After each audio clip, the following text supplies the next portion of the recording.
કેમ છો બધા મજામાં હશો તેવી આશા અને શુભેચ્છાઓ તમારા બધાનું સ્વાગત છે આપણી રેસીપીની ચેનલ સિલ્વર સ્પૂન હીરોઝ કિચનમાં। તો ચાલો આપણે આજે જોઈશું એક નવી વાનગી। તો આજે આપણે બનાવીશું ચટાકેદાર જોતા વેત મોઢામાં પાણી આવી જાય એવી તમ ચંદન ચકોરી। ઘણા લોકોને મિત્રો આ એક યાદ હશે કે જ્યારે નાના હતા ત્યારે સાંજે રોંઢીમાં જમવાનું હોય મીન્સ નાસ્તામાં ભૂખ લાગે ત્યારે મમ્મી બપોરની રોટલી વઘારી દેતી છાશમાં। પણ અહીં હું તમને આ રેસીપી મારી સ્ટાઇલથી બતાવી રહી છું, હું કેવી રીતે બનાવું છું તે બતાવી રહી છું કે મને મારા મમ્મી કેવી રીતે બનાવીને ખવડાવતા તેની રેસીપી છે આ। તો ચાલો ફ્રેન્ડ્સ જોઈ લઈએ મસ્ત એકદમ ચંદન ચકોરી, ચંદન કચોરી, છાશવાળી રોટલી કે વઘારેલી રોટલીની રેસીપી। તમે શું કહો છો તે જરૂરથી કોમેન્ટ કરજો, કોને કોને મારી જેમ ભાવે છે તે ખાસ કોમેન્ટ કરજો। તો ચાલો જોઈ લઈએ આપણે મસ્ત ટેસ્ટી ગરમા ગરમ એવી ચંદન ચકોરીની રેસીપી। સૌપ્રથમ આપણે આવી રીતે રોટલી જોઈશે, તો રોટલી અહીં ઠંડી જ લેવાની રહેશે અને રોટલીના આવી રીતે મોટા મોટા ટુકડા કરી લેવાના છે। મેં અહીં 5 રોટલીના ટુકડા કરી લીધેલા છે। તો આને હવે સાઈડ ઉપર રાખીશું। કઢાઈ લઈ તેની અંદર તેલ લઈશું। તેલ અહીં 5 ટેબલ સ્પૂન જેવું લીધેલું છે। તો આપણું તેલ ગરમ થાય છે ત્યાં સુધીમાં સામગ્રી જોઈ લઈએ। તો 1 ચમચી વાટેલું લસણ મરચું એટલે કે લસણની 8 કળીની અંદર મરચું, લાલ મરચું સૂકું પાવડર હોય તે નાખીને ખાંડી લીધેલું છે। 5 કળી લસણની કટકી કરેલી છે। 1/2 ટીસ્પૂન જેટલી મેથી દાણા છે। 1/4 ટીસ્પૂન હિંગ, 1 ડાળખી લીમડાનું પાન અને મરચું 1 કટ કરેલું છે મોટું મોટું। તો આવી રીતે તેલ સરસ ગરમ થઈ ગયું છે। 1 ટીસ્પૂન રાઈ ઉમેરીશું, ગેસની ફ્લેમ ધીમી કરી લેવી। 1 ટીસ્પૂન જીરું ઉમેરીશું,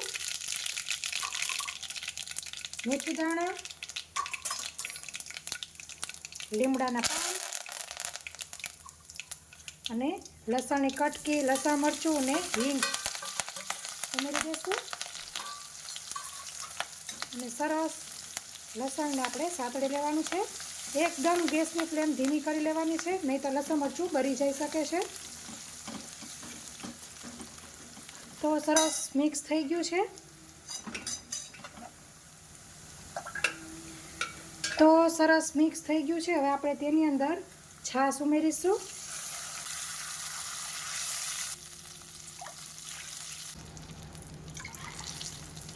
તો અહીં મેં 4 ડોયા આ રીતના ઉમેરેલા છે।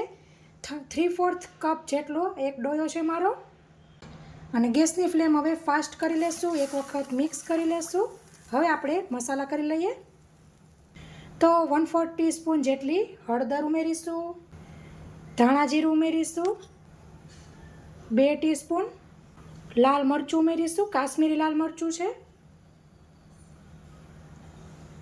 2 ટીસ્પૂન ઓલરેડી આપણે લસણ મરચાંની અંદર ઉમેરેલું જ છે 1 ટીસ્પૂન જેટલું,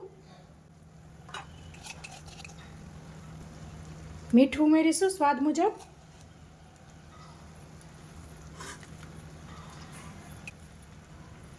ખાંડ ઉમેરીશું 2 ટેબલ સ્પૂન અથવા તો સ્વાદ મુજબ, 1/4 ટીસ્પૂન જેટલો ગરમ મસાલો। પાછા આપણે બધા મસાલાને મિક્સ કરી લેશું।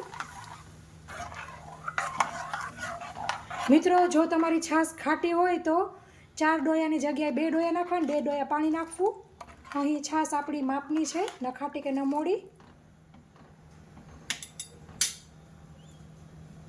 હવે આપણે એનો ઉભરો આવવા દેશું। તો તમે જોઈ શકો છો ઉભરો આવવાની તૈયારી છે। એક વખત પાછું મિક્સ કરી લેવું। તો તમે જોઈ શકો છો સરસ ઉકળી ગયું છે, ઉભરો આવી ગયો છે। આપણે રોટલીના કટકા મોટા મોટા કર્યા હતા તે ઉમેરી દઈશું અને મિક્સ કરી લેવું।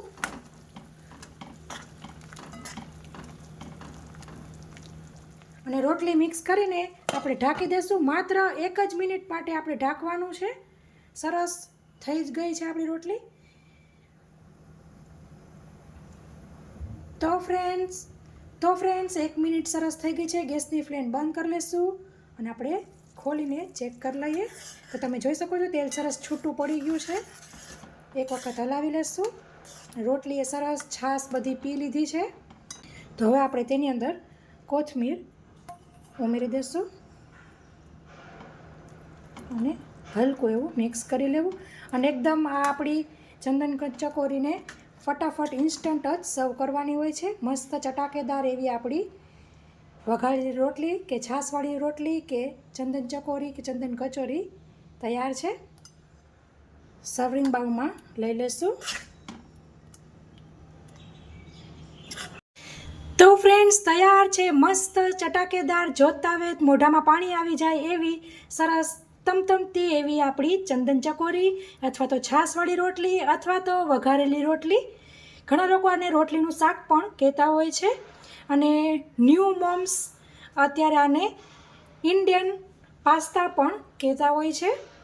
તો તમે શું કહો છો આ વાનગીને તે જરૂરથી કોમેન્ટ કરીને કહેજો મને. અને કોને કોને બહુ ભાવે છે તે પણ કોમેન્ટ કરજો.